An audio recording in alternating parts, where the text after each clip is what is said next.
নমস্কার বন্ধুরা, শ্রীকৃষ্ণ বাণী চ্যানেলের পক্ষ থেকে আপনাকে স্বাগতম।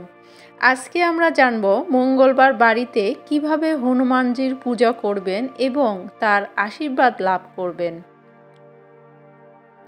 কিংবদন্তি অনুসারে ত্রেতা যুগের শেষ পর্বে মঙ্গলবার চৈত্র পূর্ণিমায় চিত্রা নক্ষত্র এবং মেষ রাশির সংযোগে সকাল 6:30 হনুমানজিকে অঞ্জন নামে একটি ছোট্ট পাহাড়ি গ্রামের একটি গুহায় পাওয়া যায়।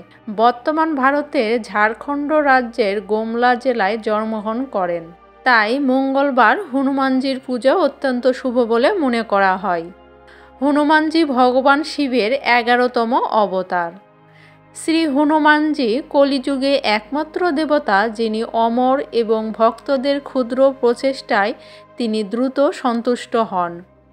আপনি যে কোনো দিন হনুমানজির পূজা করতে পারেন, তবে মঙ্গলবার এবং শনিবার হনুমানজির পূজা করার জন্য বেশি শুভ বলে মনে করা হয়।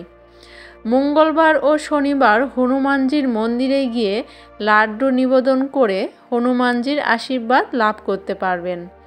হনুমানজির আরাধনা করলে প্রতিটা কাজে সাফল্য, গৃহে সুখ শান্তি, শক্তি, বুদ্ধি ও সাহস পাওয়া যায়।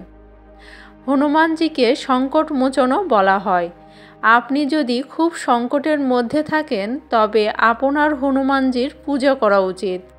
যে কোনো ইচ্ছা পূরণ করতে হলে হনুমানজির পূজা করতে হবে। চলুন জেনে নেওয়া যাক মঙ্গলবার বাড়িতে হনুমান পূজা করার পদ্ধতি। মঙ্গলবার হনুমান পূজা বিধি। সন্ধ্যায় হনুমানজির পূজা করা উচিত, কারণ হনুমানজি দিনের বেলায় শ্রীরামচন্দ্রজির সেবায় ব্যস্ত থাকেন। শ্রী হনুমানজির আশীর্বাদ লাভ করতে মঙ্গলবার বাড়িতে কিভাবে হনুমানজির পূজা করবেন শুনুন। সারাদিন উপবাস থাকার পর সন্ধ্যাবেলায় স্নান করুন বা ভালো করে হাত মুখ ধুয়ে নিন। শুদ্ধ লাল বস্ত্র পরুন। পূর্ব দিকে কোনো পিঁড়ি জাতীয় সামান্য উঁচু স্থানে লাল রঙের আসন বিছিয়ে হনুমানজির ছবি বা মূর্তি স্থাপন করুন।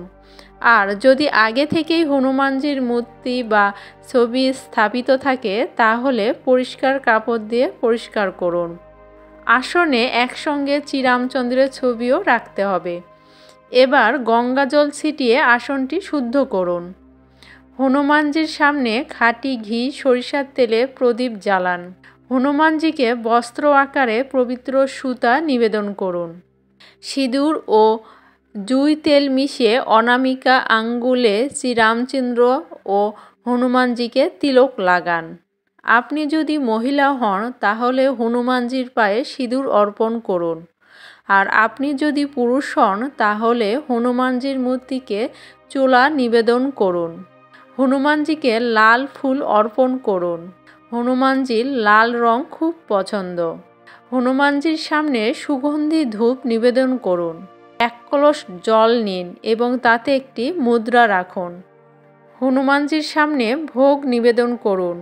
কলা, লাড্ডু, ভেজানো ছোলা, গুড় এবং মিষ্টি পাতা পান। হনুমানজির মূর্তির উপর হালকাভাবে জুঁই তেল ছিটিয়ে দিতে পারেন। এবার হনুমানজির ধ্যান করুন। ঔ হং হনুমতে নমঃ এই মন্ত্রটি 21 বার জপ করুন। এবার হনুমান চল্লিশা পাঠ করুন। হনুমান চল্লিশা পাঠ করলে হনুমানজি খুব তাড়াতাড়ি প্রসন্ন হন। পুজো শেষ করার পরে কর্পূর দিয়ে হনুমানজির আরতি করুন। এখন আপনার মনোকামনা পূরণের জন্য হনুমানজির কাছে প্রার্থনা করুন। এরপর সবাইকে প্রসাদ বিতরণ করুন এবং নিজেও প্রসাদ গ্রহণ করুন। মঙ্গলবার হনুমানজির পূজা করার আগে এই বিষয়গুলো মাথায় রাখুন।